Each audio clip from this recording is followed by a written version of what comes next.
Welcome to the Scottish Basketball Podcast. We post weekly episodes on the senior game in Scotland. You can join for free on Patreon and Spotify to receive a notification when new episodes are released. Search for the Scottish Basketball Podcast.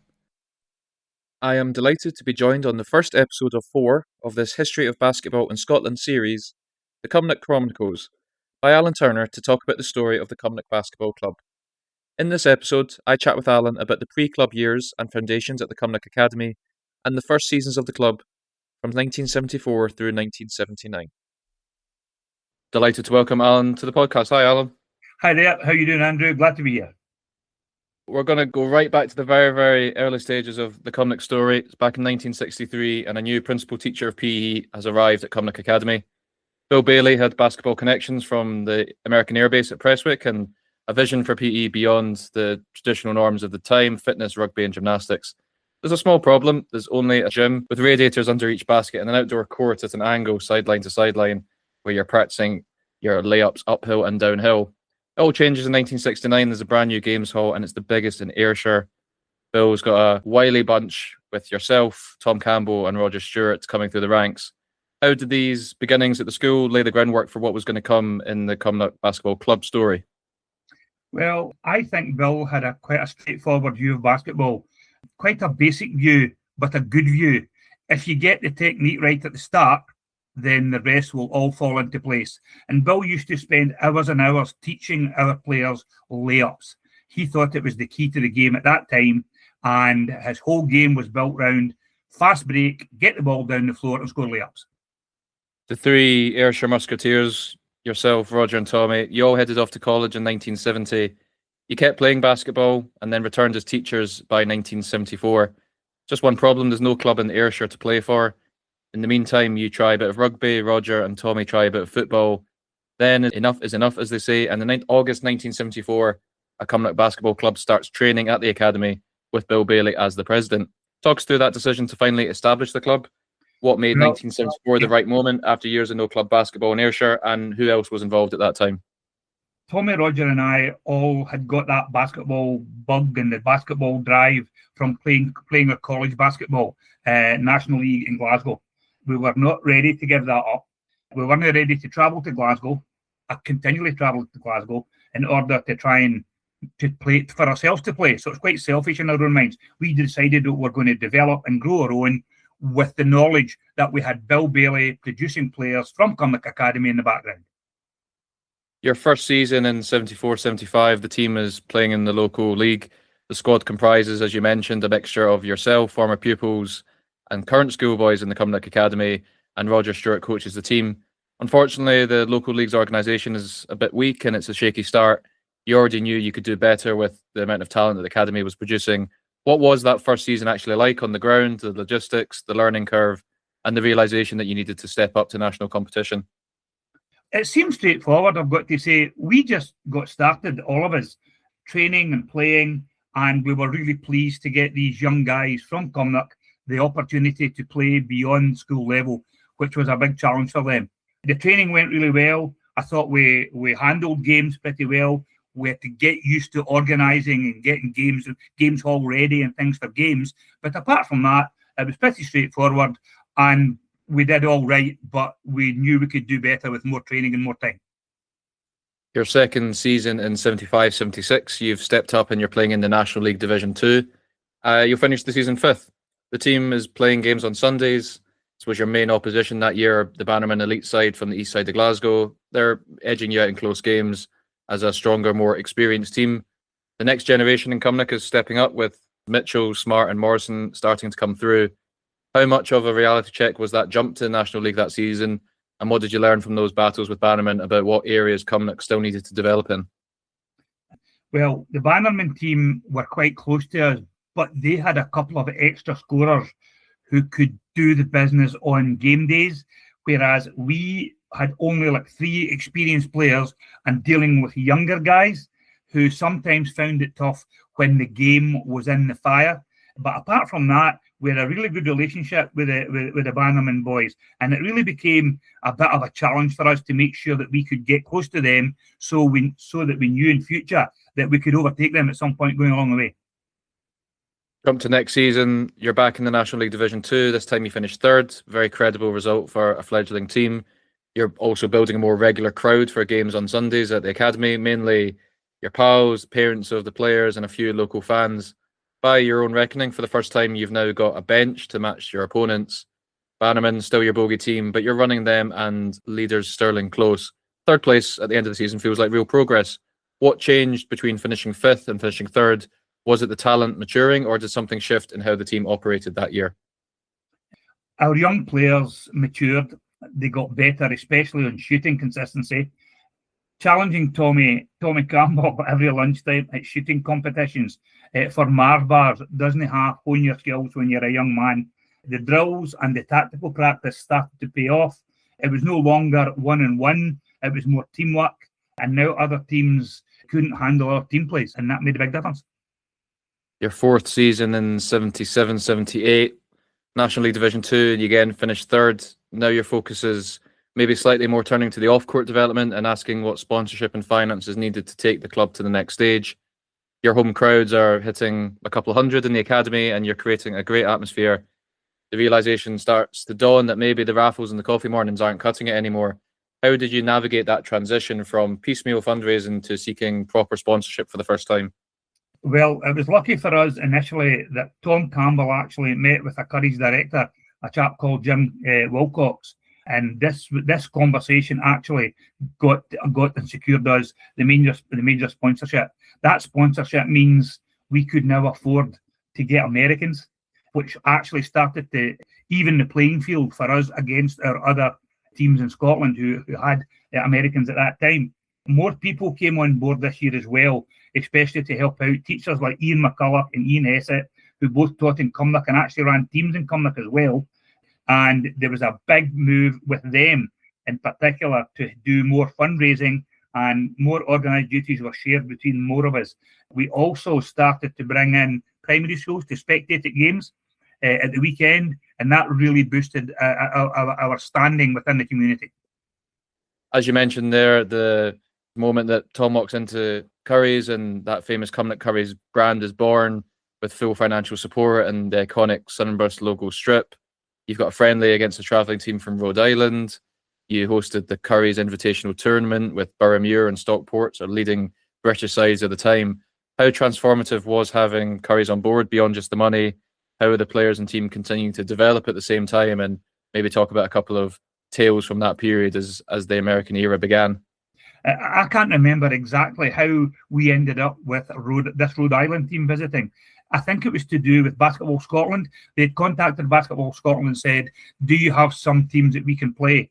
And we seemed to be a team on the go, and they obviously offered us an opportunity, and we took it on board. It was a great opportunity for basketball interested fans in Cumnock to look to see a whole group of these guys were young American college players. They were really good, and they were sharp, they were fast, they were on the ball, they were a great watch. They really were. But one of the big incidents that happened was that as part of the Curry sponsorship, we used to have to go, Tom Campbell used to have to go every Friday afternoon and bring in 4 crates of lemonade from Curry's. And we would sit them at the end of each bench so that the players could have a drink of lemonade during the game when they weren't playing. This was a big factor. Every week we'd talk about it. Oh, we're going down to Cumnock, you're going to get some free bottles of lemonade at the side of the bench. Now, one of the Rhode Island guys, he picked up a bottle which he presumed to be Coca-Cola because it had that kind of colour about it. But in actual fact, it was a flavour that Curry's had. Some others might have it now as well, called dandelion and burdock. And I've got to say, this guy thought he was drinking cola, and all of a sudden, it wasn't cola. And if you've ever drunk dandelion and burdock, it's not my favourite tipple at all. He ended up spewing this out all over the court, and we had to stop the game. We couldn't start the game actually until we'd wiped the floor. But he didn't pick up any more bottles that looked like Coca-Cola after that. So that was that wee story of Rhode Island. The other thing I would say that the sponsorship, having Curry's on board, it was actually huge. It meant, one of the big things it meant for me personally was that there's never local and national press pressure. I took on the role of writing press reports every week. Then it's accuracy, translating score sheets into stories that get copies for papers. Curry's in particular, and one or two of our other sponsors like Cairn Smith, who came in later on, they were really big on me making sure that I got reports in the paper that week. So it became a bit of a pressure, and it was my pressure. And I just accepted that as part of my role. The local Chronicle loved to print our stories, and Curry's were a big advertiser with them. So they were keen to come and get that story. Sometimes they would send a reporter down, but most of the time, unless it was a big game, and most of the time I had to actually do that. And then I got to say the summer break was always a bit welcoming for me in that context, because it meant I could give up some writing. And that continued. This business of writing reports, it continued with me right through to the very end of the 93-94 season, and then there were no more sponsor write-ups after that.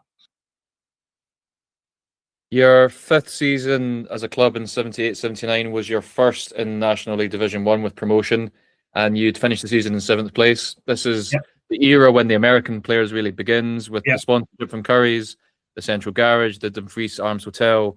American players becomes a reality, and the first to arrive in Cumnock, they're Mark Daubus and Jimmy Hammonds. Your game days are ever growing. The hall was quite literally bouncing.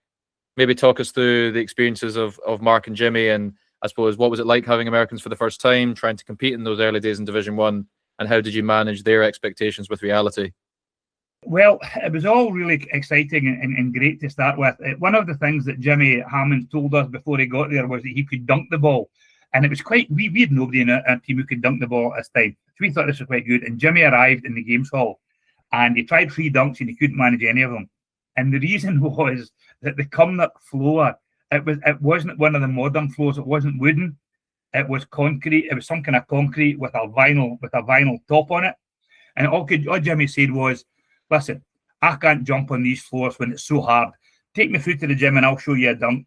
So he takes me through to the gym where there's a wooden floor. And I didn't realise, Andrew, that the difference is huge on a wooden floor to a concrete floor. He then proceeded to jump in, do a 180 and slam dunk it in the gym. Now, that just meant he couldn't dunk too often in Cumnock, but he could dunk at all our courts. So that was fine. So his aim, his plan to do some dunking in the games actually worked out quite well. And it was good. It was good for us. I would say that it was an exciting time. It was time consuming. It was frustrating some of the time. What we didn't realise, and this was something that was going to move forward with us, we in Scotland don't realise the training drop-off effect for American players when they arrive in Scotland. These guys are former college players who have been training 5 days a week and playing 3 days a week and probably working out in the gym as well. When they arrive with us early, they're still sharp, they're still strong, and they're shooting hoops and they look really good. But as the season goes on, their play drops off because they are not training enough. Now, that's not our fault. That's not their fault. But we didn't realise that. And I think that was a big factor that we had with this particular two. We couldn't alert them to the fact. We helped later. We did things later to help them, but we didn't know that that was going to be a big factor. One other thing I would say was that American players arriving in Scotland always have referee frustrations. There's a wee bit of isolation with them because they're now staying in Cumnock. It's not a big metropolis. It's not Glasgow. It's not Edinburgh. And sometimes we used to try to talk them into the fact that they were actually here to do missionary work in the Shire, right? But however, the game losses, losing to teams with better Americans, it just contributed to these guys having too tough a time, and they eventually left prematurely. Driving the club car to Kilmarnock and leaving it at the station and then contacting somebody to say, go down and collect it. So that did not go over too well in the press, and it made us look pretty amateurish in the process of trying to work to this slightly more professional level. So that was disappointing that year. It's a tough first season. You've not won many games. The press have a field day with your disappearing Americans in the middle of February with nothing more to say. You finish the season without any Americans. You obviously can't bring any more in at that point. Yeah. It's a brutal realization after all the effort and expense to bring them over for your first season. What was that autopsy of your first Div 1 season, the experience of bringing in import players, and how did you begin to think about planning for next season? We just weren't ready to deal with what American players really need from us. We also weren't really aware of how they would feel about being in a place that's furthest away from most of the major cities. All the other Americans that were working in the country were staying in Paisley, or they were to be staying in a place like Cumnock when you're maybe used to, I don't know, I can't remember exactly where these guys came from, but wherever it wasn't as quiet and there wasn't much to do in between games. So I think they must have got a bit depressed, and we didn't realise that was going to be a factor. We thought about, are we able to do this next season? After we sat down and spoke about it as a group, as a committee, we said, look, we don't have a choice. We just have to learn to do it better. Allan, thank you for your time. You're welcome.